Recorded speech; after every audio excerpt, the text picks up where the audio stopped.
je vois la liste des noms, je vois le nom du réalisateur, je vois les scènes et tout, je vois les noms des personnages. Je me dis, là, c'est mort. Ça y est, ils vont me griller. Parce que j'ai le sentiment d'être une imposture depuis des années. Et je me dis, je m'en sors très très bien. Je me dis, mais là, je vais être à découvert.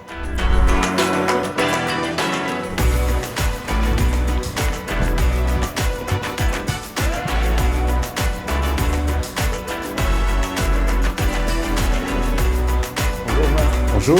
Bienvenue. Merci. Ça va? Très bien, super content de te recevoir. Je suis très content d'être là. Ça fait bien plaisir. Merci d'avoir accepté cette invitation à grand écran ici, dans cette merveilleuse salle Infinite au Grand Rex. Ouais, elle est belle. Hein. Et justement, qu'est-ce que la salle de cinéma représente pour toi? Plein de choses, de choses. Il y a plein de choses en fait. Là, c'est un peu schizophrénique ce truc parce que il y a quand je suis spectateur et puis il y a quand je suis à l'écran. Donc c'est deux choses différentes. Alors on va commencer par le pro. C'est quand je suis à l'écran, ce que j'aime, c'est de un peu être dans la salle un peu discrètement. En général, j'attends que la salle s'éteigne et je rentre et au fond un peu. Ouais. Et un peu au fond et puis j'essaye de regarder les gens qui regardent, tu vois. Je viens dans la salle pour regarder les gens et pas l'écran. Et puis après quand je suis spectateur, bon j'aime être, tu vois, avec des gens et être touché de la même manière ou des fois même différemment par un truc, il y a un truc de réunion quand même, un truc de communion malgré tout en fait avec la salle. On le dit, je sais pas si on le dit assez souvent, qu'il y a un endroit quand même, un espèce de rassemblement comme ça où on fait unité. Il y a ce sentiment-là quoi, d'appartenir à un même truc quand on est dans la salle et qu'on a tous choisi ce film en fait. À ce moment-là, il y a un truc quand même qui nous réunit malgré tout et j'aime bien ce sentiment-là. C'est pour ça qu'en général, quand je viens en spectateur, je me mets au milieu. Je préfère être au milieu de la salle plutôt que devant ou derrière, parce que j'aime bien être entouré des gens. Donc tu continues encore à aller au cinéma voir des films? Ouais, je continue encore à voir des films. Ouais. Alors moins que j'aimerais, mais ouais, je le fais quand même. Ouais. Alors depuis peu, il y a une salle aussi de cinéma à Trappes qui s'appelle le cinéma Omar Sy. Ouais. Ouais, c'est quoi ce cinéma? Ça s'est fait comment ça? C'est le cinéma en fait, c'est le cinéma où j'ai vu mon premier film en plus, c'est ça qui est assez dingue. Donc c'est donc Trappes, la ville où je suis né, où j'ai grandi. De ce cinéma donc qui est le grenier, qui s'appelle le Grenier à Sel. Voilà, c'est là où j'ai vu mes premiers films et aujourd'hui ils l'ont rebaptisé et ce cinéma porte mon nom. Ça fait un truc quand même. Ah ouais, j'imagine. Imagine l'endroit où tu as vu le premier film de ta vie, en fait. Tu l'as vu dans un endroit qui, aujourd'hui, porte ton nom. Ça fait... En fait, on m'a annoncé ce truc-là il y a quelques années, quand c'était en projet. J'ai dit oui, comme ça. Vraiment, j'ai pris ça à la légère. Et puis surtout, en même temps, sans y croire, sans y penser, je dis donc c'est un projet, ça doit être un truc politique. Ils mettent ça en avant pour des trucs et tout ça, mais sans vraiment y croire. Et en fait, le jour où c'est arrivé, je suis arrivé là-bas, j'ai vu ce truc-là. Et puis j'ai remis les pieds dedans, surtout, les souvenirs ont commencé à revenir. Et puis après, bon, c'était l'inauguration, donc il y avait aussi beaucoup de visages de mon enfance que j'avais perdu de vue, donc que je vois régulièrement. Mais bon, voilà, il y avait tout un truc qui se mélangeait. J'ai été chopé par une émotion, vraiment que je soupçonnais pas, quoi. Ça m'a bouleversé, en fait, d'être là-bas, de voir ça et de vivre ça, et de voir mon nom en grand... au Grenier à Sel, parce qu'en fait, pour moi, c'est toujours le Grenier à Sel. En fait, aujourd'hui, il s'appelle le cinéma Omar Sy, mais pour moi, c'est le Grenier à Sel, toujours. Mais voir mon nom en gros là-bas, c'était un truc. Et c'est quoi alors le premier film que tu as vu là-bas? Il me semble que c'était Germinal. J'ai un souvenir de Germinal avec l'école. D'accord. Ouais. Et le premier film que je suis allé voir, bon, ça, c'était avec l'école. Et celui que je suis allé voir seul, genre un peu ado, avec des potes, c'était Moonwalker avec Michael Jackson. Ah ouais, film très important. Ouais, après, on essayait de faire ce truc-là.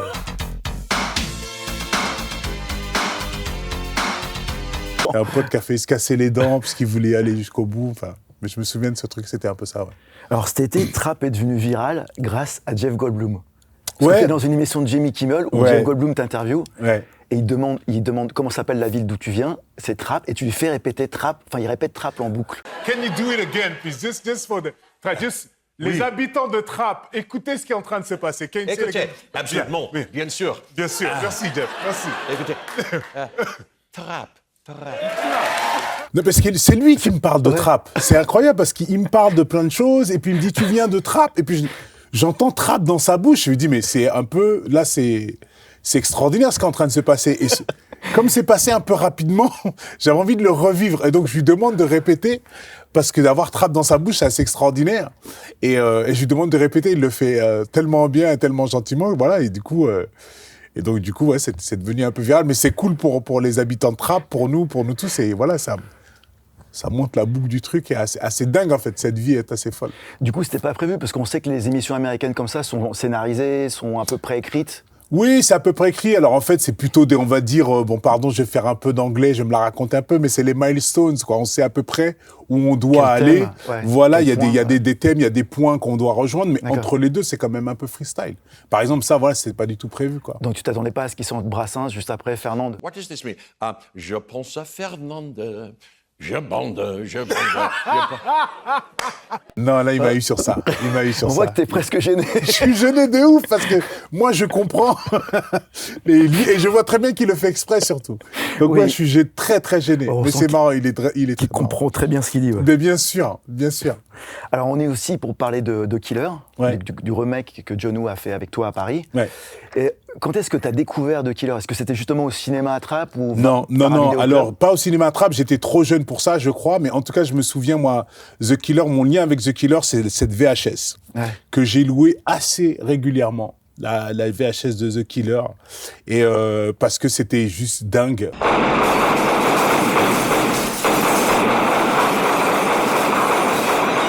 C'était nouveau, en fait. C'était nouveau, l'abondance de flingues comme ça. C'est lui qui a amené ça, quoi. Et donc on a loué régulièrement ce film. Donc, ouais, j'ai un lien à ce film. C'est que je l'ai vu pas mal de fois avec pas mal de potes. Et c'était Vidéo Future à l'époque. Hein. C'est là-bas. Et alors, c'est un peu un rêve de gosse, du coup, de te retrouver dans Paris, à courir avec une arme comme ça. Ouais, grave. Et vous êtes une tueuse ?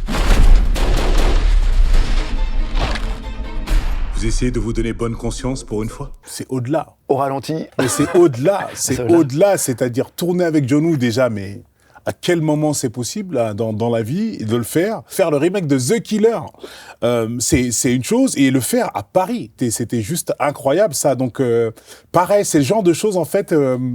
mais c'est peut-être ce qui me sauve en fait. C'est-à-dire que... Je fais les choses et je prends l'impact après. Ouais. Si je réalise ce que je suis en train de faire, je suis incapable de le faire. C'est trop, en fait. Ça va te bloquer. Donc, ça te bloque. Ça te bloque. Tu dis, waouh, je suis dans un John Woo à Paris, machin, en train de faire The Killer. Si j'y pense comme ça, fini. J'enlève le micro et je quitte le projet. Je peux pas. Donc, je le fais, je prends tout, je m'amuse, je suis pleinement dedans. Et une fois que j'ai terminé, je m'assois, je dis, merde, je l'ai fait, en fait. Et c'est assez dingue, le vertige m'arrive après, en fait. Ouais.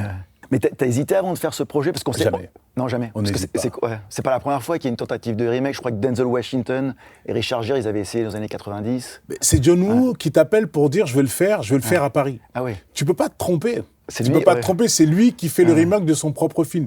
Alors oui, c'est un classique, oui, c'est intouchable, mais c'est lui qui te le propose, donc tu dis, on peut pas se gourer. Et même si on se gourre, on nous excusera.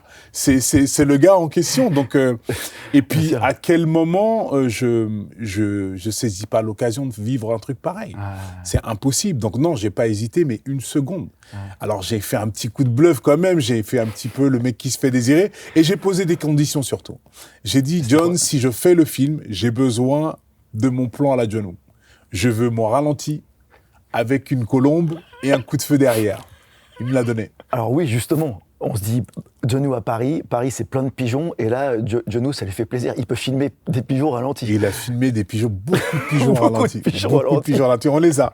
On a le ralenti, on a les pigeons, on a les coups de feu, on a tout ça. Mais oui, c'est régalé, c'est régalé.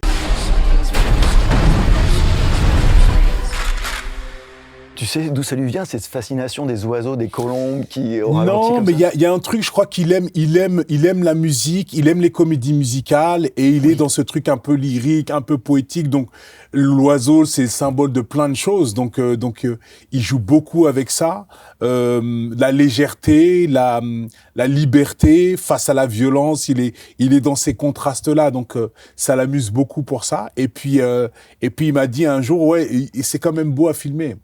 Un oiseau, c'est quand même beau à filmer, donc il est dans ces trucs-là, quoi. Est-ce qu'on peut vite rappeler le pitch de The Killer pour ceux qui n'auraient pas vu l'original ou qui ne savent pas de quoi ça parle? Alors, The Killer, en fait, je fais le pitch. C'est un tueur à gages. Alors, pour le coup, dans l'original, c'est un tueur à gages. Chez nous, c'est une tueuse à gages. Nathalie Emmanuel, extraordinaire dans ce rôle-là. Elle a chopé le truc d'une façon. En même temps, elle est hyper fidèle à ce qui a été fait, mais en même temps, elle a créé son propre personnage, Lazy, qui est super. Et donc, c'est une tueuse à gages, donc, qui va pour honorer un contrat. Et on va dire, dans la sauce, dans le truc qui se passe, il y a des dommages collatéraux, une chanteuse, malgré la tueuse atteinte, et perd la vue. Ah. Et donc, celle qui lui demande de faire le contrat, demande à ce que cette fille soit tuée, mais il y a un truc entre les deux qui se passe, où elle refuse, elle la cache, et elle se retrouve à être en face de celui qui lui a ordonné de tuer, et derrière ça, il y a toute une histoire, et en fait, elle met le doigt dans un engrenage qui la dépasse un petit peu, et face à ça, il y a un flic qui enquête sur elle, ça c'est le rôle que je joue. C'est toi, ouais. Le flic qui enquête sur elle, finalement, se retrouvent un petit peu du même côté. Et donc, ils vont tous les deux être en face du commanditaire, en fait. Ouais. Alors, Très mal pitché. Il est trop tôt. Pardon, je m'excuse auprès des spectateurs et spectatrices. C'est beaucoup mieux que ce que je viens de dire. Hein. Très mal pitché. Oh mon Dieu. Je vous demande pardon. Je m'excuse. Alors, qui dit film de John Woo dit beaucoup d'action, et dit de l'action comme il aime faire, c'est-à-dire des longs plans séquences. Ouais. Ce qui veut certainement dire un entraînement spécial pour toi, parce qu'on te sent vraiment physiquement très très présent. C'est un petit peu naturel chez moi, j'ai envie de dire. Pas du tout travaillé. Si, évidemment. Évidemment que, en plus, au-delà de ce que lui demande, il y a toutes ces équipes autour qui travaillent avec lui depuis des années, donc ont un peu l'habitude de savoir ce qu'il veut. Donc déjà là, il y a un niveau d'exigence qui est particulier. Puis il y a moi aussi. Je me dis, je vais faire un John Woo. Il faut que ça soit carré, il faut que je sois prêt, il faut que je sois résistant, prêt à tout et capable de jouer la danse, quoi. Donc ouais, on s'est pas mal préparé. On a eu la chance d'avoir le temps pour ça et d'avoir les bonnes personnes autour de nous. Et ouais, c'était un régal parce qu'effectivement, il utilise la caméra d'une façon assez étonnante. C'est-à-dire que en fait, quand sur un plateau, en règle générale, j'ai évidemment conscience de la caméra, de où elle est placée, selon les scènes, etc. Mais une fois que je l'ai fait, je l'oublie. Et dans la scène, la caméra, elle n'existe pas logiquement. Et il se trouve que lui, il y a un truc qui s'est passé, c'est que j'ai passé une étape, c'est que en fait, la caméra, elle est presque un partenaire.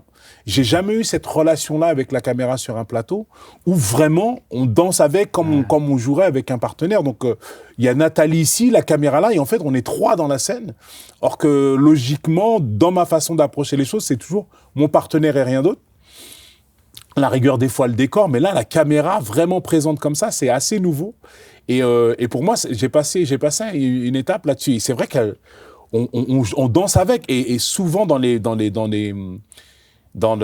moments d'action et tout ça, la caméra, elle est hyper présente et vraiment, c'est ton partenaire, quoi. Donc, tu l'attends ou elle t'attend à des moments comme tu le ferais avec un partenaire.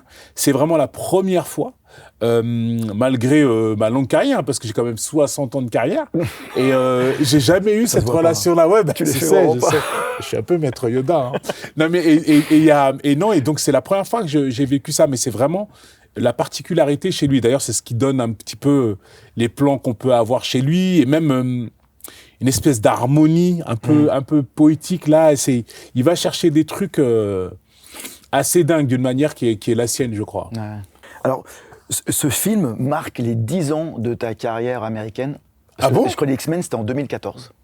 C'était 2014 ? Ouais. C'est sorti en 2014. C'est sorti en 2014. Donc tourné en 2013 quand même. Ça, je me rappelle, c'était en 2013. Moi, j'imagine que celui-là, tu l'as tourné en 2023 aussi. Ah, donc c'est ça. Bah oui. Oh là là. Ça va pas ce matin. Venez, on recommence tout. On pose ça, on pose les caméras, on va se coucher et on revient demain. C'est ça. Et on refait tout bien. Comme ça, je pitche mieux et je calcule mieux. Ouais. Oui, 10 ans, bah ouais, ça va vite, hein. Alors, que représente le cinéma américain pour toi? Est-ce que c'est le cinéma que tu regardais quand tu étais petit, justement, avec les vidéos? Entre autres, ouais. Entre autres, bah ouais. Je pense. Vidéo Future. Bah, Vidéo Future, il y avait un peu de tout ça, mais ce qui était bien, c'était qu'il y avait de tout. Et en fait, je fais pas trop de distinction en réalité. Le cinéma, c'est le cinéma, quoi. On me demande souvent la différence et tout ça, qu'est-ce que ça fait de travailler aux États-Unis, en France. Je vois pas trop la différence. Ouais. Et même quand je regarde un film, en fait, il y a pas trop de. Alors oui, peut-être qu'on va aller chercher des choses un peu différentes quand on choisit les films d'une partie ou d'une autre, et même peut-être pas, en fait. J'en vois pas tant que ça de différence, en fait. Et surtout, j'essaye de pas en faire. Pour moi, je continue à faire mon métier. Et je suis très heureux, évidemment, quand tu fais un film. Parce qu'en fait, c'est juste genre de film. Par exemple, The Killer, c'est un film que je fais. Ça va être compliqué de faire un film comme ça avec une production française. Quoique, même si c'est en train de changer et que on y vient de plus en plus, mais c'est juste ça, en fait. X-Men, pareil, c'est la même chose. C'est les moyens qui sont mis là, les acteurs avec qui tu travailles, c'est juste là où ça peut se passer. Donc, c'est juste... ça élargit, on va dire, le champ des possibles, et ça élargit les options. Et donc, je suis très heureux pour ça. Quel film t'a fait te sentir acteur? À partir de quel film tu t'es dit « Ah bah tiens, ça maintenant c'est mon métier, c'est normal, je fasse ça ». Après Intouchable. Après, ouais. Parce que je sais qu'avant, tu avais dit à Nakache et Toledano, à l'époque de Nos Jours Heureux, que tu te sentais pas acteur, en fait. Tu te sentais pas à l'aise dans ce rôle-là. Ouais, c'était... Parce qu'en fait, pour moi, j'étais juste un comique, quoi, qui faisait un peu de télévision, et ça m'allait très bien. J'étais très heureux comme ça. Et je me suis mis à faire des caméos, des trucs comme ça, parce que des potes, ou parce que c'était marrant de me voir dans une scène. Donc, je le faisais vraiment en plus, mais sans penser à plus que ça. Et quand Éric Olivier vient de me chercher pour Nos Jours Heureux, je suis un peu étonné qu'on me donne un vrai rôle, quoi. Et je leur explique que je suis pas acteur. Et je pense ça jusqu'au moment du César. Je suis hyper content, j'ai fait genre je m'en fous, mais je suis comme un dingue. Merci beaucoup, merci à tous. Jusqu'au moment du César, je pense pas être un acteur. Et surtout, en fait, parce que ma démarche n'est pas d'être acteur, c'est-à-dire que je veux pas en faire un métier. C'est un truc qui se fait un peu à côté. On faut dire, je suis acteur du dimanche, quoi, on va dire. Et c'est le César qui me fait prendre conscience que, ça peut devenir une voie, ça peut être une carrière. Et c'est là où j'aborde la chose différemment. Déjà dans le choix des films que je vais faire après ça, et comment je vais travailler après mes rôles, quoi. Ouais. T'aurais aimé qu'on te propose le remake d'Intouchable? The Upside. On l'a fait. On te l'a proposé? On me l'a proposé, évidemment. C'est la première proposition que j'ai eue quand je suis arrivé aux États-Unis. Ah oui. Et j'ai évidemment refusé. Ouais. Et t'as accepté les X-Men, donc, du coup. C'est beaucoup plus intéressant de faire un truc que t'as jamais fait, quand même. Mais t'as dû passer un casting pour ça ou j'ai passé un casting pour ça. Mais c'était ce qui me plaisait. Quand je suis arrivé aux États-Unis, justement, c'était d'aller et de presque reprendre à zéro, et d'aller me confronter à la chose pour de vrai, quoi. C'est-à-dire aller me présenter, devoir me vendre, c'est-à-dire faire un casting, rencontrer les metteurs en scène et donner envie. Parce qu'il y avait quelque chose qui m'effrayait un petit peu à l'époque en France, c'est que tout était hyper simple, on me disait oui à tout, et j'avais le sentiment que c'était pas normal de pas aller chercher les choses. Les choses qui arrivaient à moi, c'était pas quelque chose de naturel chez moi. Je suis toujours allé chercher les choses, et là, elles me venaient à moi, et j'avais pas un rapport, c'était pas un rapport sain pour moi aux choses. Maintenant, j'ai appris, mais à l'époque, c'était étonnant. Donc, j'avais besoin de toujours être dans cette espèce de challenge, un peu dans la fight, quoi. Et ton niveau d'anglais, il était comment à l'époque, là, en 2012? Zéro. Ouais, c'est ça. Nul. Zéro. Donc tu faisais un peu semblant des fois ou... Je fais pas un peu, je faisais complètement semblant, mais c'est là où c'est magnifique aussi, et c'est là où je redeviens moi-même. C'est-à-dire à devoir un peu bricoler, trafiquer, charmer, truquer un peu. Là, j'étais moi, c'est-à-dire avec un anglais un peu, mais zéro. Et de devoir communiquer comme ça et faire croire que je parlais alors que je parlais pas. Ok, là, je retrouvais mes pompes, quoi. Et donc ça, c'était intéressant. Bon, depuis, j'ai appris, mais au moins, voilà, ce truc-là, à devoir être un petit peu dans la démerde, c'était plus ma personnalité, c'était plus là où je retrouvais mes pompes, quoi. Alors, j'imagine qu'on hallucine complètement quand on se retrouve face à Hugh Jackman, à Libéry, comme ça, sur un plateau, une production à plus de 100 millions de dollars. Mais encore une fois, sur le moment, pas du tout. Ouais, c'est après. C'est après. Alors, j'ai quand même eu un petit vertige la veille.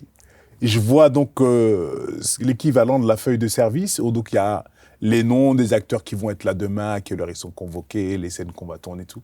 La première, je la reçois à l'hôtel, je la regarde, je vois la liste des noms, je vois le nom du réalisateur, je vois les scènes et tout, je vois les noms des personnages.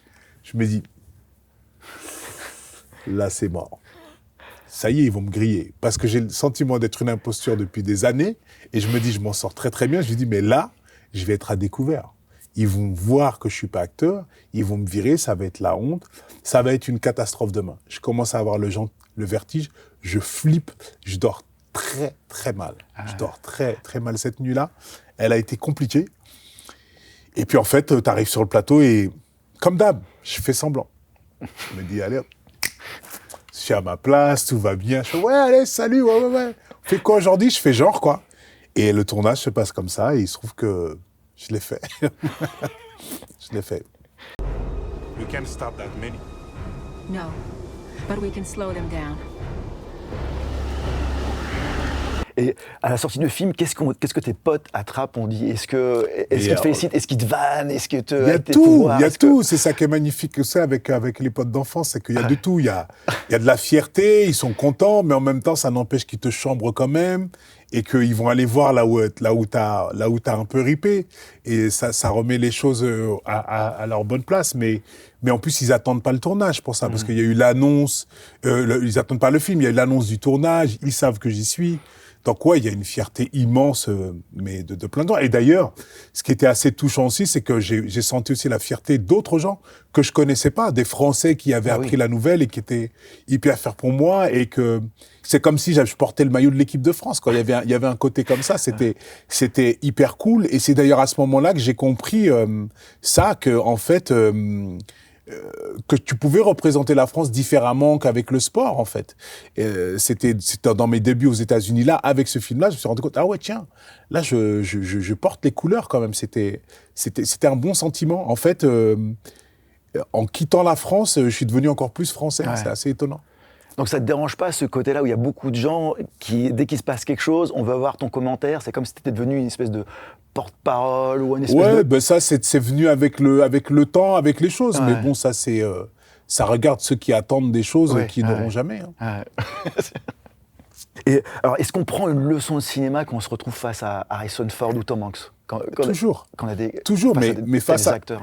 Non, mais en fait, je crois que c'est même pas une question de la carrière de quelqu'un. Ou évidemment que quand c'est Harrison Ford, Tom Hanks ou Ron Howard ou John Woo, la leçon est beaucoup plus épaisse, quoi. Mais j'ai l'impression qu'on apprend sur chaque plateau, avec chaque partenaire. Il y a toujours quelque chose à découvrir et à retenir. C'est comme ça que j'ai appris ce métier-là, en fait, sur les plateaux. Donc, j'ai pris l'habitude d'observer et de choper tout ce que je pouvais choper. Donc, même un môme, par exemple, sur Demain tout commence, il y a Gloria. J'ai chopé les trucs de Gloria, par exemple. Ouais, c'est comme ça que j'ai appris ce métier-là. Donc, je continue à le faire. Et il y a pas de règles, ou il y a pas de personne. Il y a tout ce qui peut être intéressant, faut le prendre, quoi. Ouais. Je suis un peu un pilleur. Et on garde contact après sur des gros films américains comme ça. Est-ce qu'un jour, tu as Chris Pratt qui t'envoie un SMS qui fait « Hey Lupin, awesome man ». Non, ça nous arrive de nous croiser. Alors des fois, on fait Twitter, des fois, on fait Instagram comme ça. Mais non. Et après, c'est pas évident, quoi. La vie bouge et tout ça. Non, je suis pas de ce genre-là. Mais après, quand on croise, ça fait toujours plaisir de les voir continuer à faire ce qu'ils font et de le faire bien. Donc, de temps en temps, un petit message de soutien, d'encouragement, mais ça va pas plus loin. Qu'est-ce qui guide tes choix de films aujourd'hui? Parce que tu aimes bien, tu fais des films en France, tu fais des films aux États-Unis, tu fais des films aussi en Afrique, il y a eu Yao. Est-ce que tout ça, c'est important pour toi d'avoir un pied un peu dans toutes ces cultures? En fait, je pense, de les mélanger? Je pense pas vraiment les choses comme ça. La réalité, c'est que j'aime la diversité, j'aime faire des choses différentes, mais justement par rapport à ce qu'on vient de dire, c'est que ce que j'aime, c'est apprendre, ce que j'aime, c'est découvrir des choses, et plus les choses vont être différentes, plus on a des chances d'apprendre. Donc c'est plutôt ça que je vais chercher, moi, de la diversité, et d'essayer de jamais refaire les mêmes choses. Donc c'est là où quand on change d'environnement, quand on change de sujet, on est plus là-dedans, et ouais, c'est de pouvoir c'est la chance de ce métier-là, de faire des choses tellement différentes. Dans la même année, quand tu fais The Killer à Paris et puis que quelques mois plus tard, tu te retrouves à Vannes sur le film d'Anne Lenny, c'est une chance extraordinaire et je suis un des rares qui peut faire ça, qui peut utiliser ce pont-là. Donc j'en profite au maximum. Et tu viens de monter ta société de production Carousel avec Louis Leterrier. Ouais, et Thomas Bensky. Et du coup, qu'est-ce qui a motivé cette envie? C'est justement d'avoir d'autres projets qui te correspondent mieux ou de proposer autre chose, peut-être qu'on ne retrouve pas en France? Mais proposer autre chose, en tout cas, c'est sûr, et aussi bien dans les histoires qu'on va choisir de raconter, mais aussi la façon de les faire et de les fabriquer. Et en fait, on a tous les trois quelque chose en commun, c'est que nous sommes français. On a notre expérience en France, mais on a aussi une expérience aux États-Unis. Et donc, on se dit qu'on peut réunir le meilleur des deux mondes dans la façon de raconter des histoires et dans les histoires qu'on va raconter. Donc, voilà ce qu'on veut proposer. Donc, vous avez déjà des projets en cours, j'imagine? Évidemment. Qui sont encore secrets ou Non, c'est pas vraiment secret, mais les projets en développement, c'est pas évident d'en parler trop tôt. Il y aura forcément un moment où le monde va le savoir, c'est le but. Hein. Mais bon, c'est un peu prématuré là. Mais oui, on a pas mal de grands projets. On a beaucoup d'idées, de concepts qu'on voudrait développer. Et il y a aussi notre façon de voir les choses qui font que c'est très compliqué en fait de devoir les pitcher. La preuve, je suis très mauvais en pitch. Il en a eu la preuve tout à l'heure, et de devoir expliquer pourquoi c'est bien. En fait, à force, on est un peu désespéré. On perd beaucoup trop de temps à devoir expliquer pourquoi c'est bien plutôt que de le faire. Donc, on met les choses en place pour avoir, nous, les outils de faire tout de suite et de montrer que c'est bien plutôt que d'expliquer que c'est bien. Et est-ce que tu as l'impression que Lupin t'a ouvert peut-être encore plus de portes que Jurassic World, que même Intouchable, dans le monde? Mais en fait, pour moi, tout est un ensemble et tout est lié. C'est-à-dire que, pour moi... rien n'arrive sans ce qui s'est passé. C'est-à-dire qu'on peut parler d'Intouchable qui ouvre évidemment des grandes portes, qui est un passeport extraordinaire, mais Intouchable ne peut pas être là sans le SAV. Donc il y a le SAV qui est antérieur, et donc chez Intouchable, c'est quand même grâce au SAV. Ensuite, après, il y a X-Men et tous les autres qui vont me guider jusqu'à Lupin. Mais tout, c'est un ensemble, en fait. C'est juste la suite. Mais oui, alors il y a des moments où on sent que les choses bougent un peu plus en grand que pour le reste. Effectivement, Lupin, ça a été quelque chose qui m'a permis, peut-être plutôt sur la partie production, comme j'avais plus les mains dans Lupin, j'ai compris pas mal de choses. Et effectivement, ça m'a exposé d'une autre manière, et ça ouvre des portes, même dans mon esprit, en fait. Évidemment que oui, Carousel, c'est une conséquence, on va dire, plus directe de Lupin que du reste. Mais moi, j'ai le sentiment que j'ai du mal à dissocier les choses. En fait, pour moi, c'est un ensemble. Et c'est comme ça que je le vois, et c'est comme ça que j'aime tout ce qui a été fait pour le moment. Alors, maintenant que tu as fait The Killer, est-ce qu'il y a d'autres réalisateurs que tu as adulés gamins avec qui tu aimerais bosser? Mais en fait, j'ai jamais répondu à cette question. C'est vrai? Mais il faut pas. Il faut pas, ouais. Faut pas, la preuve, parce que c'est comme ça qu'ils arrivent. Et puis en plus, faut pas oublier que ce sont des artistes, ils sont susceptibles. Tu donnes le nom de quelqu'un, il y a un mec en ce moment même qui est en train de penser à toi. T'as pas dit son nom, il va dire « Ok, je prends un autre acteur ». Donc, vaut mieux rien dire. Laissez tout le monde. Donc, tu peux dire le nom des réalisateurs avec qui tu veux pas bosser, c'est ça? Même pas. Tu peux même pas dire ça. Non, même pas, parce que va savoir de même proposer un truc super. Faut pas faire ça. Okay. En fait, c'est une règle simple, en fait, et ça, je l'ai appris à Trapp, pour redire Trapp dans une interview, on donne jamais de nom. Ouais. On donne pas de nom. Ça mène nulle part. Eh ben, merci beaucoup. Merci. Pour finir, je vais te demander de signer ça. Qu'est-ce que c'est? D'accord. C'est un clap. C'est un clap, ok. Ouais. Qu'est-ce qu'on met? Qu'est-ce qu'on met comme... Ce qui est la prod, on met tout ça? Non, tu mets juste mon nom. Tu mets ton nom. À quel endroit? Là où il y a le plus Director. de place. Director, parfait. Bah ok. Ouais. En espérant que c'est prémonitoire. Parce que ça serait un rêve pour toi de finir de réaliser. Encore une fois, on sait jamais. Tu sais jamais. On sait jamais. Et du coup, clapper. C'est dernière, là, pour le coup. Dernière, ouais. Dernière.